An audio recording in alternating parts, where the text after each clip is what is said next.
Hello friends, good morning Odisha. आज सकाळ बहुत गुड़े गुरुत्वपूर्ण खबर आसी जो खबर गुड़ी को आपण मैंने जाना निहाती दरकार। तेबे आसतु जाने कौन से गुरुत्वपूर्ण खबर गुड़िक।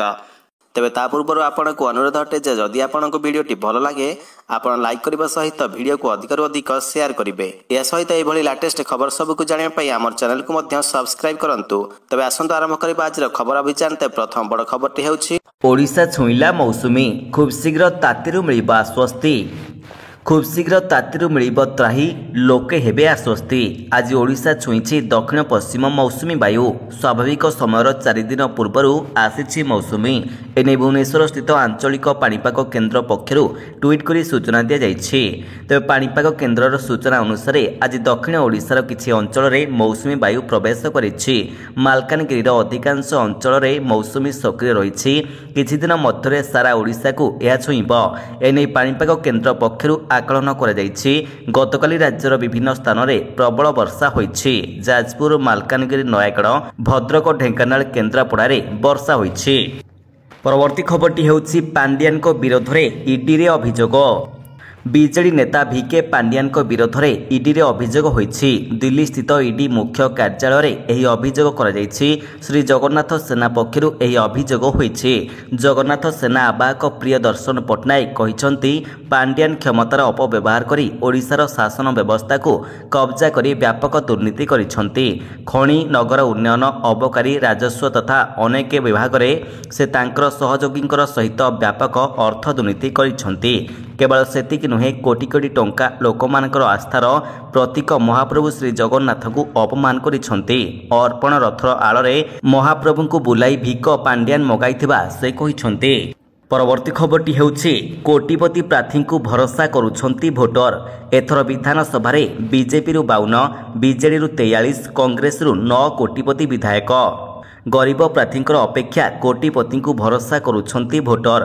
2009 निर्वाचन में 33 जन कोटिपति विधायक को बाछिथिले जनता। ता परठारु एही ग्राफ धीरे धीरे बढ़िबार लागिछि। 2014 में 78 जन और 2019 में 95 जन कोटिपति विधानसभा मारिथिले। एथर 107 कोटिपति विधायकंकर मुंडरे सुना कलश ढाळिछंती जनता। तेबे शुक्रवार प्रकाशित एडीआर बा association for democratic reformers report को एही तथ्य सामना को आसी। परवर्ती खबरटी हेउछि रणनीति बदलाइब बीजेडी। नवीन निवास रे पहुंचिले पांड्यान। निर्वाचन में हारिबा परे दलीय नेता माने एबे नवीन निवास मुहां होइछंती। प्रथम पर्यायर विजयी विधायकंकर सहित दलर सभापति नवीन पट्टनायक आलोचना करिबा परे पराजित प्रार्थी मानकर सहित मध्य आलोचना करि सारिछंती।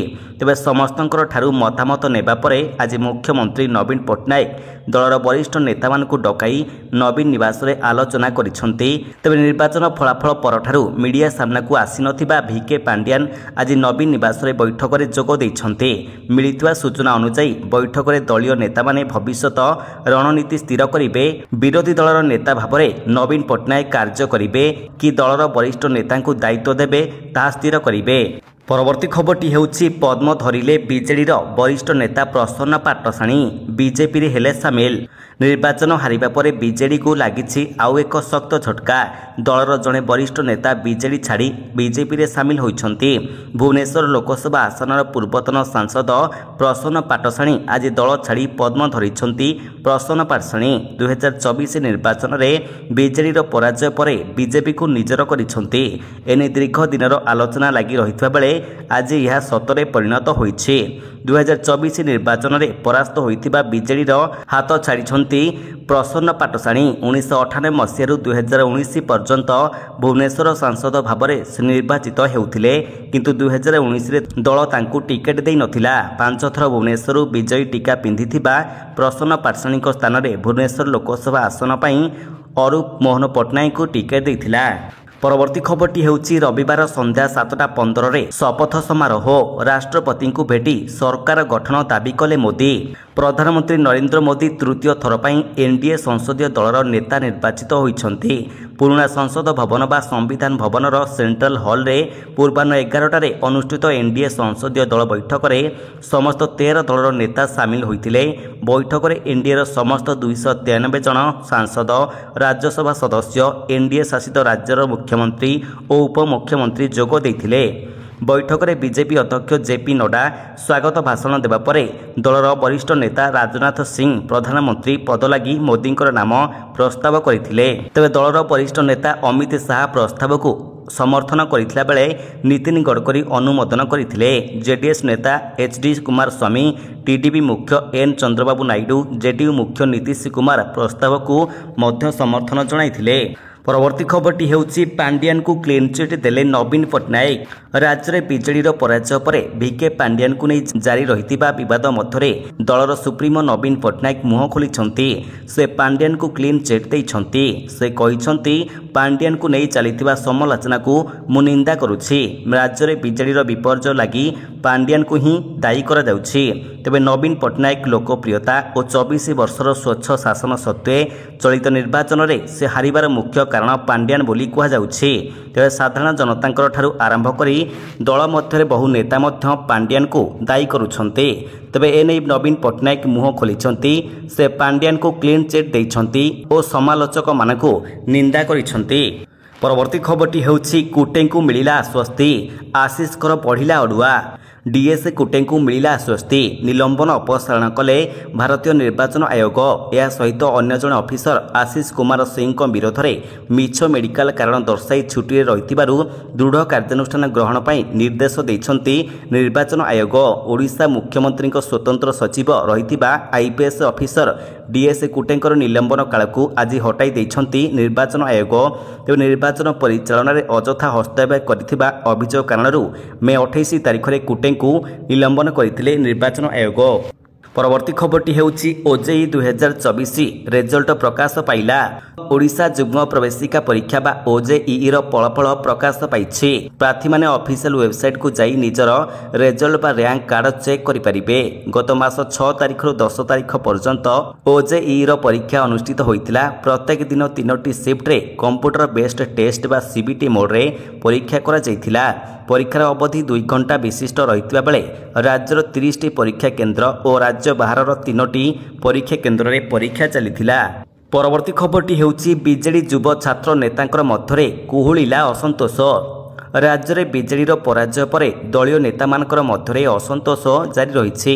ବିଜେଡି ନେତା ଭିକେ ପାଣ୍ଡିଆନଙ୍କ ଉପରେ ଅସନ୍ତୋଷ କୁହୁଳିବାରେ ଲାଗିଛି। ପାଣ୍ଡିଆନ କିମ୍ବା ତାଙ୍କର ସମର୍ଥକମାନଙ୍କୁ ବିଜେଡିର ଦଳୀୟ କାର୍ଯ୍ୟାଳୟ ଶଙ୍ଖ ଭବନରେ ପ୍ରବେଶ କରାଇ ନ ଦେବାକୁ ବିଜେଡି ଯୁବ ଛାତ୍ର ନେତା କହିଛନ୍ତି।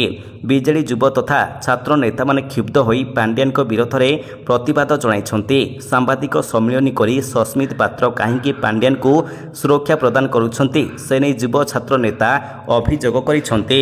ପରବର୍ତ୍ତୀ ଖବରଟି ହେଉଛି ପାକିସ୍ତାନ ବିପକ୍ଷ ଟି20 ବିଶ୍ୱକପ୍ ମ୍ୟାଚ୍ ପୂର୍ବରୁ ଭାରତକୁ ଝଟକା, ଆହତ ହେଲେ କ୍ୟାପ୍ଟେନ୍ ରୋହିତ। ଟି20 ବିଶ୍ୱକପ୍ ପାଇଁ ଏବେ ଅଭ୍ୟାସ ମ୍ୟାଚ୍ ଚାଲିଥିବା ବେଳେ ଭାରତୀୟ କ୍ରିକେଟ ଦଳର ଅଧିନାୟକ ରୋହିତ ଶର୍ମା ପୁଣି ଥରେ ଆହତ ହୋଇଛନ୍ତି। ପୂର୍ବରୁ ଆୟର୍ଲାଣ୍ଡ ବିପକ୍ଷ ମ୍ୟାଚ୍ରେ ରୋହିତ ଆହତ ହୋଇଥିବା ବେଳେ ଏବେ ପାକିସ୍ତାନ ସହିତ ହେବାକୁ ରହିଥିବା ହାଇ ଭୋଲ୍ଟେଜ୍ ମ୍ୟାଚ୍ ପୂର୍ବରୁ ପୁଣି ଥରେ ଆହତ ହୋଇଛନ୍ତି। ଅଭ୍ୟାସ କରୁଥିବା ବେଳେ ରୋହିତଙ୍କର ବାମ ହାତରେ ଆଘାତ ଲାଗିଥିବା ଜଣାପଡ଼ିଛି। 9 ଜୁନରେ ଭାରତ ଏବଂ ପାକିସ୍ତାନ ମଧ୍ୟରେ ମ୍ୟାଚ୍ ଅନୁଷ୍ଠିତ ହେବ। ନ୍ୟୁୟର୍କରେ ଖେଳାଯିବାକୁ ରହିଥିବା ଏହି ଟି20 ମ୍ୟାଚ୍କୁ ନେଇ କ୍ରିକେଟ ପ୍ରେମୀମାନଙ୍କର ମଧ୍ୟରେ ଉତ୍ସାହ ରହିଛି। ଅନ୍ୟପଟେ ରୋହିତ ଆହତ ହେବା ଦଳ ପାଇଁ ମୁଣ୍ଡବିନ୍ଧାର କାରଣ ପାଲଟିଛି। ପରବର୍ତ୍ତୀ ଖବରଟି ହେଉଛି ରାଜ୍ୟରେ ଏହି ଦିନ ଖୋଲିବ ସ୍କୁଲ, ଗଣଶିକ୍ଷା ବିଭାଗ ପକ୍ଷରୁ ଜାରି ହେଲା ଏହିସବୁ ନିର୍ଦ୍ଦେଶନାମା।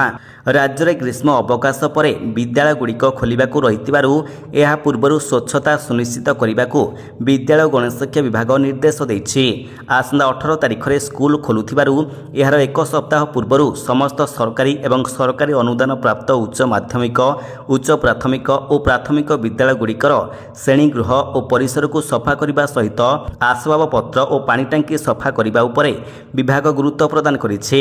ସେହିଭଳି ଛାତ୍ରଛାତ୍ରୀମାନଙ୍କର ମଧ୍ୟାହ୍ନ ଭୋଜନ ନିମନ୍ତେ ରୋଷେଇ ଘର ଓ ଅନ୍ୟାନ୍ୟ ଆନୁଷଙ୍ଗିକ ବ୍ୟବସ୍ଥା କରିବା ଲାଗି ମଧ୍ୟ ନିର୍ଦ୍ଦେଶ ଦିଆଯାଇଛି। ତେବେ ଏହି କାର୍ଯ୍ୟ ସୁନିଶ୍ଚିତ କରିବା ଲାଗି ବିଦ୍ୟାଳୟ ଖୋଲିବାର ଗୋଟିଏ ଦିନ ପୂର୍ବରୁ ଅର୍ଥାତ 17 ତାରିଖରେ ସମସ୍ତ ଶିକ୍ଷକ ଓ ଅଣଶିକ୍ଷକ କର୍ମଚାରୀ ବିଦ୍ୟାଳୟ ଆସିବା ନେଇ ବାଧ୍ୟତାମୂଳକ କରାଯାଇଛି।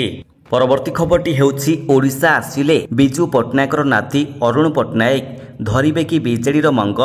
ବିଜେଡିର ନିର୍ବାଚନୀ ବିପର୍ଯ୍ୟୟ ପରେ ବିଜୁ ପଟ୍ଟନାୟକର ନାତି ଅରୁଣ ପଟ୍ଟନାୟକ ଦଳର ନେତୃତ୍ୱ ନେବା ପାଇଁ ଓଡ଼ିଶା ଆସିପାରନ୍ତି ବୋଲି ଚର୍ଚ୍ଚା ହେଉଛି। ବିଜେଡିର ବିପର୍ଯ୍ୟୟ ପାଇଁ ଭିକେ ପାଣ୍ଡିଆନ ଓ ତାଙ୍କର ଟିମ୍କୁ ଦାୟୀ କରାଯାଉଥିବା ବେଳେ ଅରୁଣଙ୍କ ଅଚାନକ ଭୁବନେଶ୍ୱର ଆଗମନ ଚର୍ଚ୍ଚା ବିଜେଡି ରାଜନୀତିକୁ ଉଷ୍ମ କରିଦେଇଛି। ନବୀନଙ୍କ ଉତ୍ତରାଧିକାରୀ ହୋଇ ଅରୁଣ ବିଜେଡିର ନେତୃତ୍ୱ ନେବେ ନା ନବୀନଙ୍କୁ ସାନ୍ତ୍ୱନା ଦେଇ ପୁଣିଥରେ ଦିଲ୍ଲୀ ଫେରିଯିବେ ତାକୁ ନେଇ କଳ୍ପନା ଜଳ୍ପନା ଲାଗି ରହିଛି। ପରବର୍ତ୍ତୀ ଖବରଟି ହେଉଛି ରଥଯାତ୍ରାରେ ନିଷେଧ ହେଲା ପାଣି ପାଉଚ୍ ଓ ପଲିଥିନ୍। ସାମିଲ ହୋଇପାରନ୍ତି 10ରୁ 15 ଲକ୍ଷ ଭକ୍ତ। ଚଳିତ ରଥଯାତ୍ରାରେ 10ରୁ 15 ଲକ୍ଷ ଶ୍ରଦ୍ଧାଳୁଙ୍କର ସମାଗମ ହେବାର ଆଶଙ୍କା କରିଛି ପ୍ରଶାସନ। ଏଥିନିମନ୍ତେ ଗତ ରଥଯାତ୍ରା ବୈଠକରେ ପ୍ରଶାସନ ଅନୁମାନ ଲଗାଇଛି। ଚଳିତ ରଥଯାତ୍ରାରେ ପରିବେଶ ପ୍ରଦୂଷଣ ରୋକିବାକୁ ପ୍ରଶାସନ କଡ଼ା ଆଭିମୁଖ୍ୟ ଗ୍ରହଣ କରିଛି। ପାଣି ପାଉଚ୍ ଓ ପଲିଥିନ୍ ବ୍ୟାଗ୍ ବ୍ୟବହାର ନିଷେଧ କରିବାକୁ ପ୍ରଶାସନ ନିଷ୍ପତ୍ତି ନେଇଛି। ପଲିଥିନ୍ ବଦଳରେ କାଗଜ ବ୍ୟାଗ୍, କାଗଜ କପ୍ ଓ କାଗଜ ଗ୍ଲାସ୍ର ବ୍ୟବହାର ସୁନିଶ୍ଚିତ କରିବା ନିମନ୍ତେ ନିୟୋଜିତ ନୋଡାଲ ଅଫିସରଙ୍କୁ ନିର୍ଦ୍ଦେଶ ଦିଆଯାଇଛି। ତେବେ ଏହିଭଳି ଲାଟେଷ୍ଟ ଖବର ସବୁକୁ ଆପଣ ଜାଣିବା ପାଇଁ ଆମର ଚ୍ୟାନେଲକୁ ସବସ୍କ୍ରାଇବ୍ କରିବା ସହିତ ଭିଡ଼ିଓକୁ ଅଧିକରୁ ଅଧିକ ସେୟାର କରନ୍ତୁ। ଧନ୍ୟବାଦ।